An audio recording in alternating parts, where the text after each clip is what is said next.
Hey everyone! Sometimes I learn something from my students. Today I learned something about sneezing in East Asian countries. Okay, in America, when someone sneezes, you say, bless you, God bless you, or sometimes even Gesundheit, which is actually a German word that they say after someone sneezes. It came from Germany and people use it in the United States even to this day. But in the lesson, I asked the student, so what do people say after you sneeze in Chinese?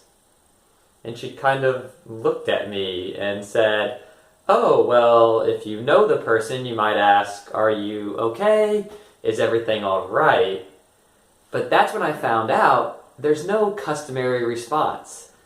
The answer, bless you and God bless you, you just say it automatically every time. However, in China, it just doesn't happen. So that's something that I learned today. Did you know that? And in your country, what do people say after someone sneezes?